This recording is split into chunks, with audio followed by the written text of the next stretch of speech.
grandes profesores de Derecho, de los mejores, ese tipo de profesores que hace que uno se interese por la carrera y por la profesión. Yo cuando estudiaba Derecho pasé por una etapa medio existencialista y fui muy crítico de cierta manera de partir los estudios muy enfocado en los apuntes y en repetir lo que ya estaba dicho. Y Ramón, sin embargo, abordaba el derecho siempre desde el punto de vista creativo, ¿no? Desde el punto de vista de cómo se puede hacer derecho de una manera humana y creativa, ¿no? Para mí fue un honor tenerte de maestro, de profesor, y por supuesto ahora que se está dedicando Ramón a la literatura, está haciendo un trabajo magnífico tratando precisamente de hacer entender la importancia de expresarse de manera clara y concisa en el mundo del derecho, que es tan complejo en ciertas cosas, donde uno continuamente se está encontrando con libros y sentencias y cosas que son verdaderos ladrillos, porque precisamente le dan como demasiadas vueltas al lenguaje, ¿no? Tratando quizás de hacer un lenguaje muy elevado, terminan haciendo un lenguaje imposible, ¿no? Entonces, Ramón, tú estás haciendo un trabajo maravilloso promoviendo y enseñando cómo se debe hacer, ¿no? Bueno, voy a entrar ahora rápido en el tema del libro. Para mí, El vuelo al infinito recoge una vida realmente. El vuelo al infinito, como su nombre lo indica, trata precisamente de la importancia de la palabra, de cómo la palabra es capaz precisamente de crear el mundo que vivimos, el mundo individual, el mundo independiente, el mundo de cada quien en su intimidad, y el mundo que vivimos, el mundo externo. Octavio Paz decía que estamos hechos de palabras, ¿no? Porque al final del día es el cuento que nos narramos a nosotros mismos, lo que nos explica como personas, como seres humanos, y lo que nos permite entender los distintos problemas de la existencia que se nos van presentando en el camino, que son obviamente muchísimos, ¿no? En la cotidianidad, en la vida familiar, en la vida laboral, en la amistad, en el amor. Es decir, todo tiene que ver de cierta manera con la palabra. Entonces, El vuelo al infinito es un homenaje a la palabra y un homenaje a autores y obras que con su brillantez y con su profundidad humana han logrado inmortalizarse, ser tan vigentes hoy como lo fueron hace 2500 años. En el caso, por ejemplo, de Hesíodo o de Homero, uno se lee la obra de Hesíodo o la obra de Homero y parece escrita hoy, ¿no? Precisamente porque está hablando el lenguaje del ser humano, ¿no? A partir precisamente de la comprensión de cómo la palabra es capaz de tocar el alma, ¿no? Entonces, este libro trata de rendirle un homenaje a las distintas épocas de producción literaria que de alguna manera dejaron una huella imborrable en la humanidad, ¿no? Entonces, el libro comienza con una sección de lingüística, porque es una forma precisamente de explicar cómo se estructura el lenguaje para llegar al castellano, es decir, cuál es la antropología de la lengua castellana, cómo nace a partir de influencias tan importantes y disímiles, o sea, todo tipo de culturas que hicieron vida en un momento determinado en la península española y crearon eso que se llama España, pero a partir precisamente de esa multiculturalidad, o sea, de esa influencia, bueno, de los fenicios, los latinos, los musulmanes, los hebreos, en fin, tantas culturas que fueron dándole forma a lo que terminó siendo el español. Entonces, en la sección de lingüística, ustedes van a ver precisamente cómo va evolucionando la arquitectura de las palabras hasta dar origen a la palabra final que nosotros conocemos, el castellano, ¿no? Porque esa es la base de todo, el lenguaje. Entonces, una vez que ya se pasa de allí, trato de recorrer todas las épocas que podemos definir como épocas marcadamente particulares en cuanto a el drama humano que se estaba viviendo en ese momento. Entonces ustedes van a ver desde la literatura clásica, partiendo del primero que se conoce, que es Hesíodo, bueno, obviamente la civilización occidental con muchísimas influencias obviamente orientales, eso también está de alguna manera explicado en el libro. Hesíodo, pasando por Homero, después de Homero entonces llegamos a lo que yo considero un monumento a la inteligencia y a la sensibilidad humana, que es la tragedia clásica, la tragedia griega. Y uso mucho a un autor que para mí es mi favorito de todos los tiempos, que es Sófocles. Porque Sófocles en sus tragedias, especialmente en el ciclo de Tebas, ustedes han escuchado y leído Edipo Rey, Edipo en Colono, Electra. Él logra, de hecho hay un párrafo que yo cito textualmente en el libro, que es cuando Edipo ya se da cuenta del horror en el que él había incurrido, tal como le profetizó el oráculo que le dijo que él iba a cometer incesto y tal, y se iba a casar con su propia madre, y iba a matar a su padre. Cuando él se da cuenta que efectivamente hace eso, primero hay que entender esa tragedia como el inicio de todo lo que terminó siendo la literatura policial, ¿no?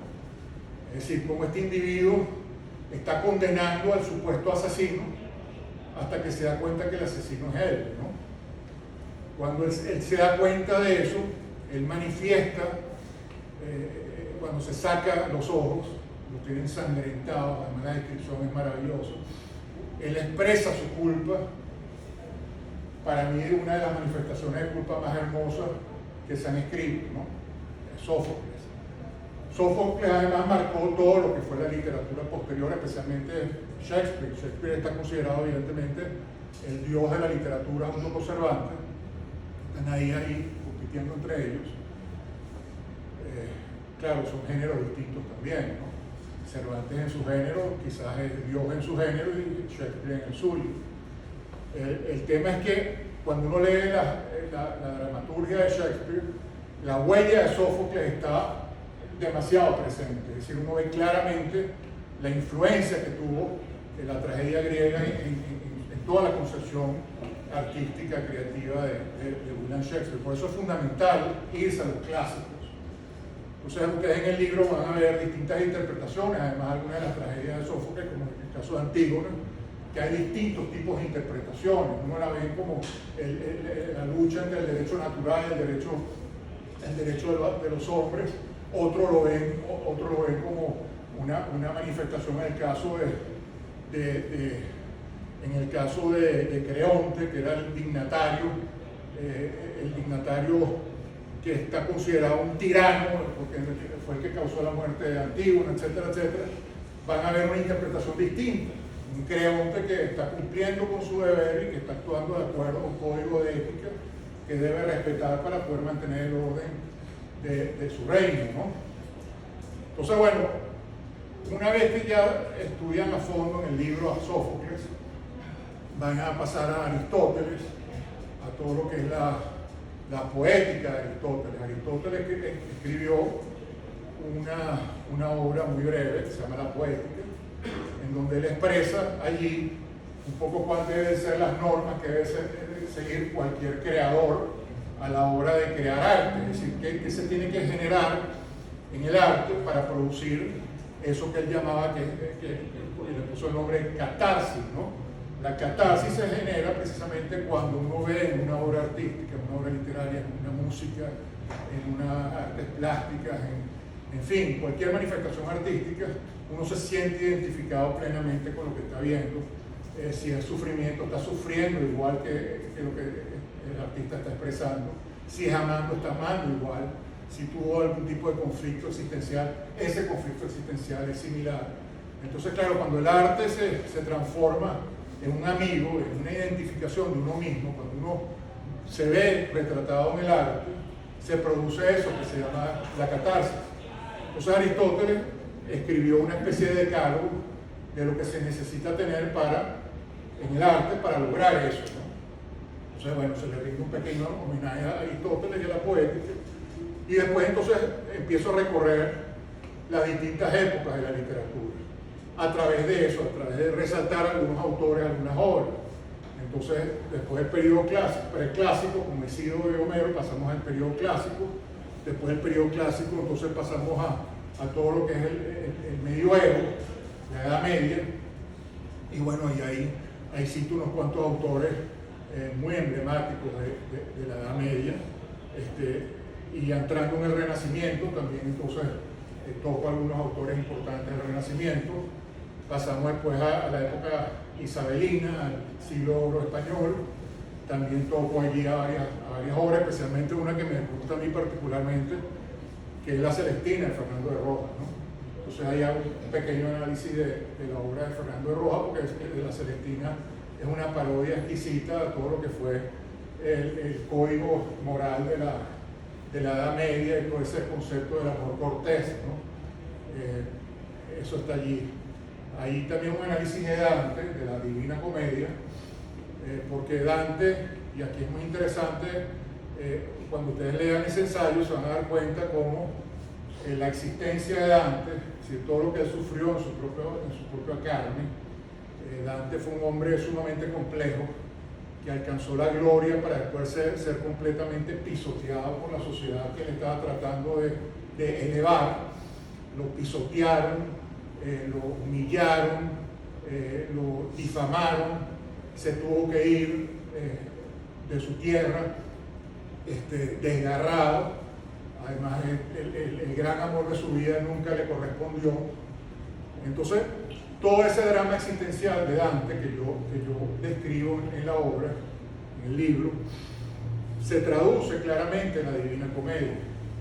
Entonces uno ve la Divina Comedia, que está dividida precisamente en infierno, purgatorio y paraíso. Uno ve claramente allí la vida de Dante. Entonces, igual que en el Quijote, yo siempre he considerado que el Quijote es una especie de autobiografía velada de Cervantes. La Divina Comedia es una especie de exorcismo que se hace Dante de sus propios demonios, los vierte de una manera fantástica en ese libro inmortal, que según Borges es el mejor libro que se ha escrito en la historia de la humanidad, la Divina Comedia, ¿no? Después entonces vamos a pasar a la época, como dije, del siglo de oro, la época isabelina. Entonces van a ver en el siglo de oro van a ver algunos análisis de Cervantes, del Quijote. Además hay una relación entre el Quijote y un autor que es considerado el Cervantes de los Estados Unidos, que es ¿cómo se llama? Melville. Melville, de alguna forma, en Moby Dick, que la gente piensa que es una obra infantil, todo lo contrario, es una obra sumamente compleja y difícil en el sentido humano, porque precisamente allí Melville plasma en ese barco que se llama el Pequod, está reflejada la humanidad entera. Lo que va en ese barco a cazar a la ballena blanca es la humanidad entera que está reflejada en ese barco, ¿no? Y esa persecución de la ballena es un ideal, es un objetivo que se plasma, que se plantea el capitán Ahab, que es similar a lo que hace el Quijote buscando la vida del caballero. Es decir, es un ideal, o digamos una búsqueda, una razón de ser que termina, que no es el caso del Quijote, y eso yo lo explico en mi libro sobre el Quijote, que para mí el Quijote no está loco, sino que está jugando. Pero el punto es que, igual que el Quijote se afiebró con su aventura y con lo que eso significaba para él desde el punto de vista de los valores que él abrazaba y que sentía que se habían perdido en la España que él vivía, el capitán Ahab, en la búsqueda de la ballena, también pierde la razón que nosotros conocemos como razón, la racionalidad. Y entonces lo único que puede ver es aquella ballena blanca. Bueno, Melville está muy influenciado por Cervantes, al punto que el Quijote era su libro de cabecera, ¿no? Lo tenía en su mesa de noche. era el libro que él más respetaba. Y resulta que, bueno, Melville es el gran autor de Estados Unidos que influenció muchísimo a toda la obra posterior que se ha escrito en ese país, ¿no? Entonces, bueno, después de la época isabelina y el siglo de oro, pasamos al barroco. Entonces vamos a ver algunas obras del barroco. Después pasamos a todo lo que es el romanticismo. Por cierto, aquí tengo a mi maestro de romanticismo, Alfredo Álvarez, fantástico maestro, profesor, que me inspiró precisamente algunos de los ensayos que están ahí escritos. Maravilloso profesor, eso que hace que uno se deleite, ¿no?, con la materia. Entonces, bueno, hablamos del romanticismo allí, algunos autores muy emblemáticos, y entonces pasamos a lo que es el modernismo, que también tengo a mi queridísima Alma Clara, mi profesora de literatura moderna, que también te meten los autores, o sea, uno estudia a Hermann Hesse, a Kafka, a todos estos grandes autores, y los comprende de una manera particularmente especial. Por eso que Alma Clara se transformó en una leyenda en la escuela de letras, ¿no? Todas las escuelas de letras, muy respetadas y muy queridas, porque te enseñan a esos autores de una forma muy personal, es decir, uno los siente muy amigos y muy cercanos, ¿no? Entonces, bueno, ahí van a ver obras emblemáticas de esa época. Después vamos a pasar a la vanguardia, y cuáles son quizás una de las obras que también marcaron ese cambio que comenzó a haber a partir de la Primera Guerra Mundial, el psicoanálisis y todas las teorías no solamente la de Freud, sino la de Jung, el marxismo, la Guerra Civil Española. Todo eso marcó muchísimo la literatura y se crearon entonces lo que llaman las vanguardias. Entonces hay algunos escritos sobre ese tema. Después pasamos a la literatura contemporánea. Entonces analizo también ahí algunas obras y autores importantes. En el libro van a conseguir un análisis comparativo entre la obra de Vargas Llosa, el libro que le mereció el premio Rómulo Gallego, que es La ciudad de los perros, y un autor español, un autor colombiano muy poco conocido en Venezuela, obviamente muy conocido en Colombia, que es Andrés Caicedo, porque Andrés Caicedo escribió una sola novela que se llama Que viva la música, y cuando él recibe la novela ya publicada se suicida, ¿no? Y tiene 20 y pico de años apenas, ¿no? O sea, un muchacho, pero que escribe este libro, Que viva la música, muy inspirado en La ciudad de los perros.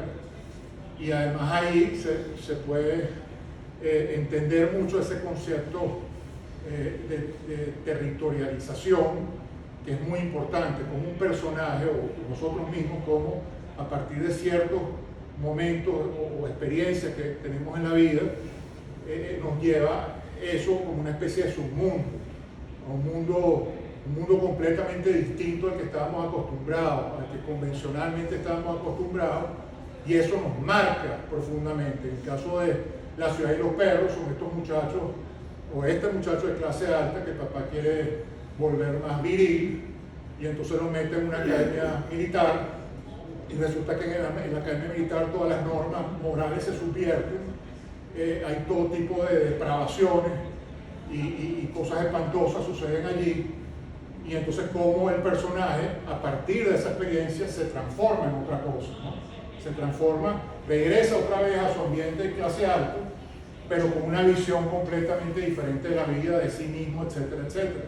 Y es fantástico, es toda una teoría literaria, Alfredo también es un gran profesor de teoría literaria, sobre ese tema, porque es un tema muy importante en la literatura, como esos personajes que sufren transformaciones radicales en sus existencias a partir de momentos, a partir de ciertas experiencias en la vida, ¿no?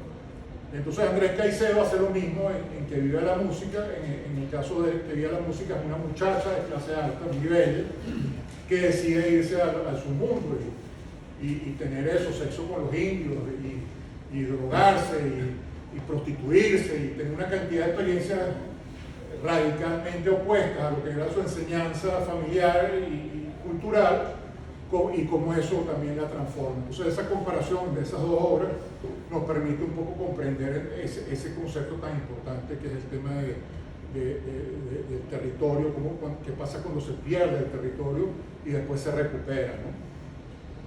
Entonces, ya pasando esa literatura contemporánea, también me meto mucho con Octavio Paz.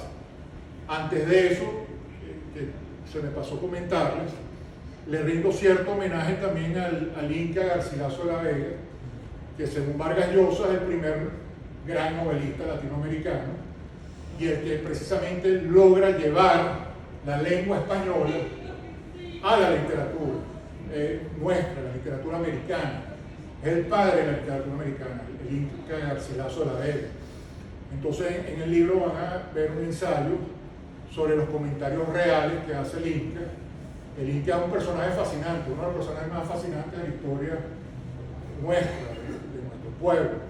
El Inca era un individuo que descendía de una familia noble española y de una familia noble del Imperio Inca.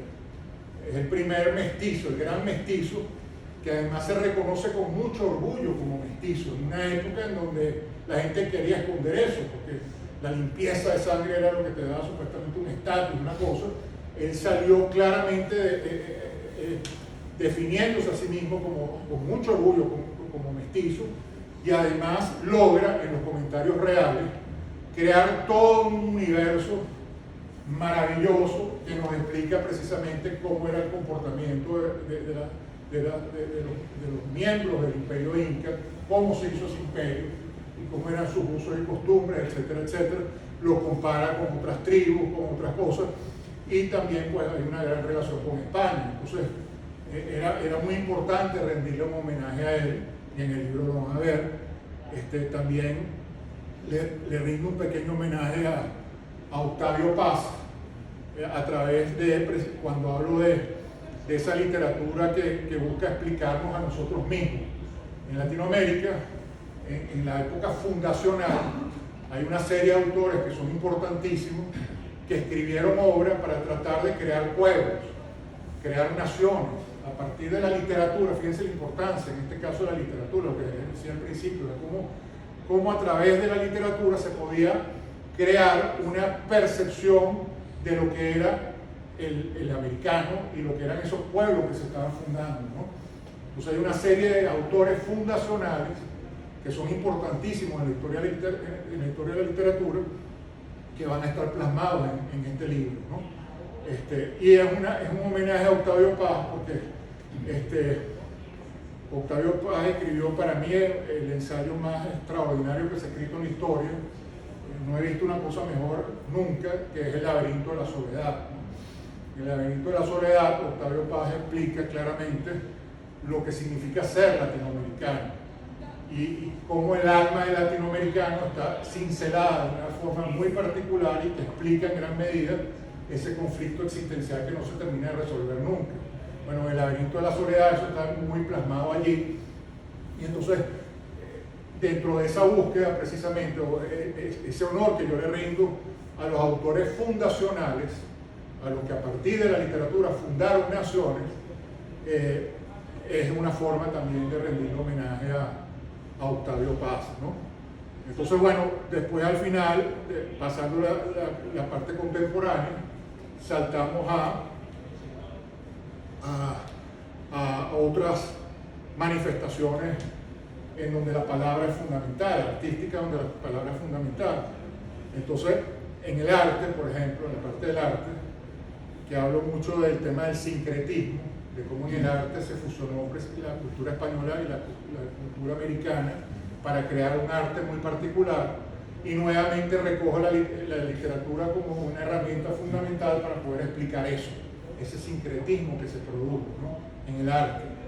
Y entonces también le rindo un pequeño homenaje a un personaje como Salvador Dalí, que a partir del surrealismo también nos hizo pensar, nos hizo abordar el arte de una manera muy personalísima, o sea, al punto que influencia después a cineastas como a David Lynch, que es uno de mis favoritos, en el sentido de que te crea un arte que se explica solamente a partir de tu propia individualidad. Es decir, el que ve un cuadro de Dalí ve una cosa completamente distinta a lo que está viendo su compañero, su compañera, ¿no? Porque es algo que te habla directamente a tus propias percepciones y las mismas construcciones mentales que tú haces para poder darle forma a eso que estás viendo, ¿no? Entonces, bueno, está Dalí allí. Después teatro. En teatro, bueno, el teatro es una sección breve del libro, pero también ahí toco unas 4 obras que considero muy, muy importantes, que sería más interesante que ustedes las exploraran en esas obras, que son obras muy divertidas, ¿no? Y unas, por ejemplo, que explican mucho el tema de la mujer, de cómo la mujer en un momento determinado, efectivamente por las normas y las costumbres, estaba completamente amarrada al cumplimiento de unos cánones y unas cosas, pero entonces cómo suceden situaciones familiares, etcétera, que hacen que eso termine explotando y se convierta en una especie de revolución femenina, pero bueno, estos autores lo tratan ese tema de una manera muy, muy inteligente, ¿no? Después pasamos a todo lo que es la parte del cine, o sea, lo que es la cinematografía, porque igual el cine y la literatura están muy ligados. El cine y la literatura están muy ligados. Para empezar, para la escritura de un guión, uno tiene que saber mucho de literatura. No puede haber un buen guión de una persona que no esté sumamente empapada en literatura, ¿no? Para empezar, la misma construcción, la arquitectura de un guión tiene que estar trabajada a partir de la morfosintaxis y el uso del lenguaje para que tenga efectividad en el caso de la expresión de los actores. Eso tiene que tener un manejo de la literatura muy bien definido. Y entonces, bueno, ahí hago comentarios de algunas películas que en lo particular me han tocado a mí mucho, ¿no? Ahí hablo, por ejemplo, del Nadador. El Nadador es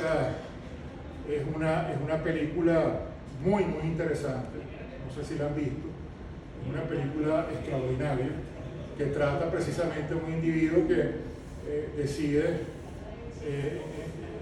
está viviendo su mediana edad y está viviendo la plena decadencia existencial, después de haber tenido todo el éxito social que se podía tener. Él cae en una especie de decadencia y él decide nadar las piletas de todos sus amigos en Connecticut. Va nadando de piscina en piscina hasta llegar a su casa al final, ¿no? Y durante todo el cuento él va diciendo que se va a encontrar con su esposa y con sus hijas jugando tenis y tal. Entonces, en la medida que va haciendo las piscinas, se va consiguiendo con los vecinos, con los dueños de esas casas. Y los diálogos que establece con los dueños de esas casas te van reflejando precisamente toda una cultura, todo lo que es la cultura estadounidense de la clase media alta, y cómo este individuo entonces al principio es muy respetado y poco a poco ese respeto como que va disminuyendo hasta que se va transformando en desprecio. Y es fascinante la película, y cómo él llega al final a su casa, y su casa no es lo que él le venía describiendo. La casa está en ruina, la esposa lo había dejado, las hijas lo habían dejado, se burlaban de él. Si no tenía nada, lo había perdido todo, ¿no?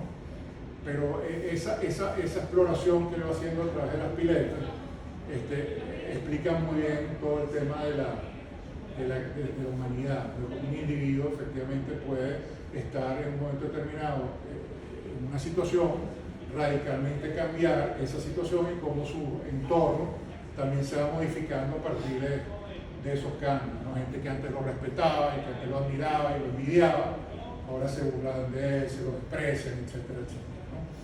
Entonces, ahí hago una relación entre la película y el cuento, y entonces ahí, y el cuento escrito, y ahí se va viendo un poco la relación precisamente que hay entre literatura y cine, ¿no? Porque entonces establezco cuáles son las diferencias, etcétera, etcétera. Después paso a la parte de filosofía, en donde trato de hacer un hincapié en todo el tema de de la civilización occidental, de los pensadores que marcaron a la civilización occidental. Entonces eso hace como una especie de paseo por la civilización y los grandes pensadores, ¿no? Desde, por supuesto, los originarios, Platón, que dice que toda la filosofía occidental es un pie de página de Platón, de Platón a los pensadores modernos, y hago mucho hincapié en el tema de la ética, ¿no? Hago una discusión allí, un pequeño debate conmigo mismo sobre en qué consiste la ética, ¿no? Entonces, bueno, el libro termina con unas consideraciones sobre la inteligencia artificial y si la inteligencia artificial efectivamente en algún momento determinado va a crear a una entidad que sea tan humana o más humana que nosotros mismos, ¿no? Entonces ahí se hace un análisis de eso, ¿no? Entra un debate muy directo con los grandes pensadores de ese tema, de la actualidad, que hay verdaderos genios que están manejando ese tema. Ahí lo cito en ese ensayo, y entonces, bueno, da pie para reflexionar también sobre qué nos hace humanos, o sea, qué nos hace humanos y qué nos va a diferenciar de una máquina que sea tan humana como nosotros, supuestamente tan humana o más humana que nosotros mismos. Entonces, bueno, ese ensayo da pie a eso.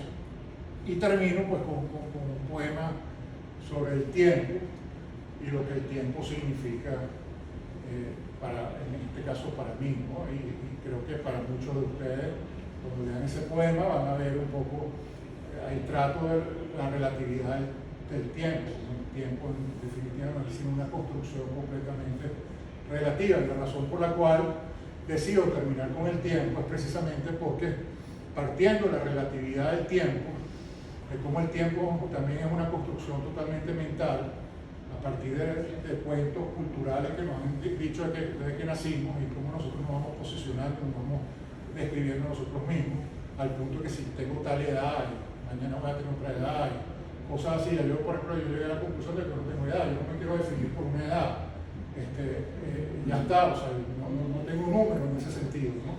Creo que eso me ayuda un poco a que cuando tenga esos achaques, también jugando tenis, que también lo tengo, de alguna manera eso me anima para sentir que la cosa no está tan mal, ¿no? Pero al final del día, la relatividad del tiempo es porque al final nos vamos a dar cuenta que todos estos autores, independientemente de las épocas, nos están hablando actualmente de tú a tú, es decir, no importa que Sido haya sido hace 2700 y pico de años, Homero, no importa el tiempo que escribieron esas obras están tan vigentes en aquella época como lo están hoy.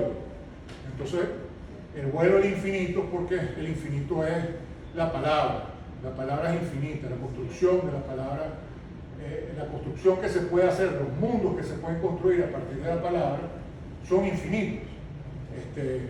Son infinitos, es decir, podemos jugar con el verbo y podemos entonces crear universos, y cuando hablo de eso no solamente me estoy refiriendo a los escritores, me estoy refiriendo a todos nosotros, es decir, crear universos a partir de la palabra que nos permitan a nivel individual comprendernos más a nosotros mismos, comprender más a nuestros semejantes, comprender más el entorno que nos tocó vivir, manejar mejor el drama humano, las tragedias que nos suceden, los sinsabores, en fin, o sea, tantas cosas, anhelos que no se cumplen, en fin, todo eso de alguna manera se puede trabajar a partir del tipo de arquitectura que uno hace con la palabra. Por eso yo le doy tanta importancia a la palabra. Para mí, inclusive hago alguna relación entre el idioma del universo, que en principio es la música, con la literatura, con las letras, y pongo inclusive un epígrafe, una frase de Oscar Wilde donde dice que la literatura es el arte más bello, porque es el arte que al final logra concentrar de manera más nítida lo que es la emoción humana, lo que significa ser humano, ¿no? Entonces, bueno, el vuelo al infinito también es una manera de darle las gracias a una cantidad de autores y de libros y de maestros y de personas que de alguna forma a partir de la enseñanza de las letras título académico, a título literario, a título de amistad, de lo que influye efectivamente a Ramón cuando lo vi en aquella conferencia del Quijote, que eso no fue hace 3 años, eso fue cuando los 400 años, ¿no? 2018. No, antes, 16. 2015. 2015. Sí, que se están celebrando los 400 años. Sí. 400 años de Don Quijote, sí. Bueno, eso, las relaciones humanas también, personas como Ramón inspiran, ¿no? Entonces a uno le provoca adentrarse más en ciertos temas, ¿no? Un gran maestro del tema de Cervantes se está transformando Ramón, es decir, de verdad que es un lujo, ¿no? Y bueno, para finalizar, eso, la literatura como compañía, la literatura como oxígeno, la literatura como recurso que uno utiliza para acompañarse a sí mismo, ¿no? Y tratar de buscar respuestas infinitas, o sea, las respuestas nunca terminan siendo las respuestas, siempre hay más preguntas y más respuestas, más preguntas y más respuestas. Pero la literatura para mí es lo que más se acerca a ese proceso de búsqueda, y es donde uno mejor puede conseguir amigos, porque de verdad uno se hace amigo de ciertos autores y los consulta y los vuelves a consultar y te llega un momento que estableces un diálogo con ellos como si estuvieran sentados frente a ti, ¿no? Entonces, a mí me parece que eso es realmente un milagro, mágico. La literatura para mí es mágica, y entonces eso, el libro El vuelo al infinito, es un reconocimiento a esa magia, es un pequeño homenaje, un humilde homenaje que le estoy haciendo a esos autores y al significado que tiene la literatura, a mi entender, para lo que es la construcción del mundo y la explicación de nosotros mismos, ¿no? No quiero cerrar sin agradecerle nuevamente a Ramón. Quiero agradecer a algunos de mis maestros que están aquí, Fernando Vizcaya, que fue mi maestro en el Liceo Los Arcos, era el coordinador académico en el Liceo Los Arcos, y nos hicimos grandes amigos desde entonces. Un gran filósofo, un gran educador, hizo la Escuela de Educación en la Universidad de Monte Ávila, el autor de la Escuela de Educación en la Universidad de Monte Ávila, Fernando Vizcaya, me ha escrito unos libros sobre educación que se los recomiendo. Bueno, pues también es mi médico, Roberto Ochoa, que también fue absolutamente especial para mí, sobre todo en la época, en los últimos años míos, que tuve que vivir por unas circunstancias particularmente duras.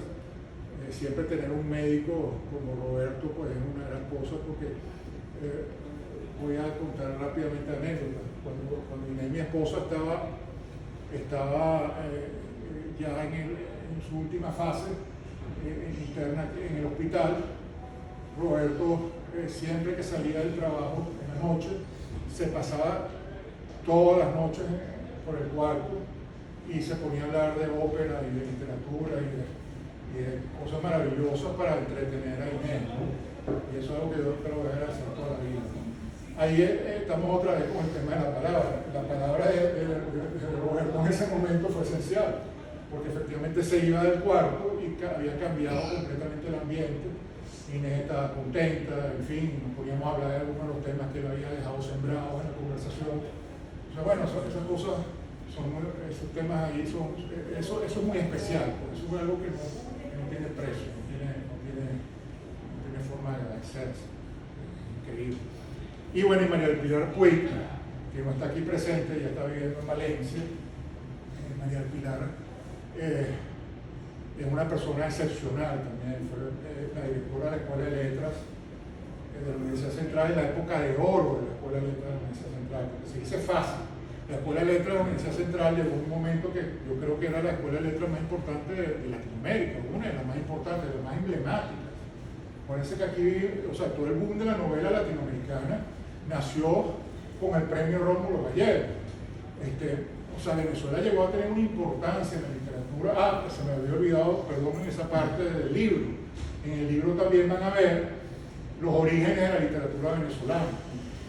Todo lo que fue la evolución de la literatura venezolana desde que nació en la época de la colonia hasta la actualidad. Quiénes fueron los principales autores, cómo era el clima cultural e intelectual de ese ambiente, de esa época, que produjo a esos autores, ¿no? Entonces, bueno, ahí hice también un paréntesis para hablar de ese tema, porque efectivamente en Venezuela la literatura llegó a ser muy importante, inclusive en la época de la colonia, las tertulias que se hacían en algunas haciendas, en la de Bustari, por ejemplo, los parientes de mi esposa, de María Teresa, las tertulias en la hacienda de los Bustari era una cosa reconocida a nivel mundial, ¿no? Los grandes músicos de la colonia eran venezolanos, grandes pintores como Juan Pedro López, en fin, o sea, por eso que salieron en la colonia personajes como Andrés Bello, como Francisco de Miranda. Eso no es gratis, esos personajes, esos pensamientos, esas cabezas se generaron en un entorno, en un ambiente. Entonces aquí en Venezuela la literatura siempre tuvo una gran importancia, y en la Universidad Central el corazón de la Escuela de Letras en cierta forma palpitaba de la manera tan enérgica y tan brillante, en buena medida por María del Pilar Puig.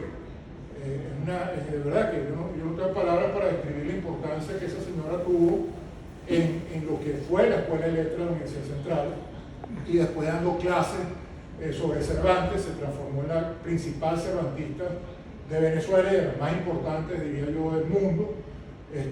Una persona muy lúcida, y que bueno, que te toca con su amistad y con su sensibilidad. Tuvo la belleza, pues, el detalle de escribir el prólogo para el libro, lo cual para mí es un honor inconmensurable, pues, porque por todo lo que ella representa, ¿no? Representa esa época hermosa de la literatura venezolana que espero que algún día recuperemos, ¿no? Pero bueno, al final del día de eso se trata el libro. Yo espero que de verdad se lo lean y lo disfruten. Yo lo disfruté escribiéndolo. Para mí fue un verdadero placer escribir ese libro, aparte que, como les digo, desde que pasó lo de Inés, bueno, por eso he publicado ya 2 libros. El primero es del Quijote, en donde hablo ya o sea, 2 libros a partir de lo de Inés, porque en el Quijote yo ahí básicamente lo que estoy buscando es salvarme a mí mismo. O sea, estoy hablando ahí de una filosofía de vida que permita precisamente ser estoico de una manera real. Entonces, ¿por qué utilizo disculpen que tenga esta pequeña desviación, pero para que también un poco entiendan el proceso, porque una cosa lleva a la otra. El Quijote, para mí, como les decía al principio, no estaba loco, era simplemente un hombre que ya, bueno, en esa época a los 50 años ya era un anciano, hoy en día era un pavo, pero en esa época era un anciano. Y estaba viviendo en La Mancha, en plena decadencia de España, en la España picaresca, donde el pícaro era el personaje que resaltaba, una España donde se habían perdido todos los valores, una España que ya había perdido su imperio, lo estaba perdiendo de manera muy rápida. Entonces tienes a este hombre solitario, en una casa que se está cayendo a pedazos, empobrecido, rodeado de mediocridad por todos lados. Entonces él se refugia en los libros para buscar algo en lo que él pueda identificarse existencialmente, y se identifica con los caballeros porque esos son los valores de él. Él es un hidalgo y un hombre que personificó esos valores. Entonces la tesis que yo desarrollo ahí es que este hombre, antes de morir, decidió salir a la vida, a vivir la vida a su manera, tal como él se la imaginaba en su mente, tal como él quería que fuera, para que tuvieran sentido esos valores. Entonces, no es que él no sepa que son un molino de viento, él sabía perfectamente bien que era un molino de viento, y explico en el libro por qué lo sabía. Pero él decidió que era un gigante porque eso le daba sentido a la aventura que él quería vivir antes de morir. Entonces, es un libro que trata precisamente cómo uno puede construir la realidad en su mente y hacer de los peores infiernos, momentos gratos. Por eso entonces me baso en personajes como Víctor Frankl, que vivió en los campos de concentración, todos los campos de concentración nazi los vivió, perdió a toda su familia, a todos sus seres queridos, murieron en los campos de concentración, y sin embargo ese hombre salió dignificado y fortalecido de esa experiencia y creó toda una escuela de pensamiento que es la logoterapia, y ese libro que yo se lo recomiendo, para mí es quizá el libro más importante que se ha escrito en el mundo, que es el hombre en búsqueda de su sentido, ¿no? De su significado.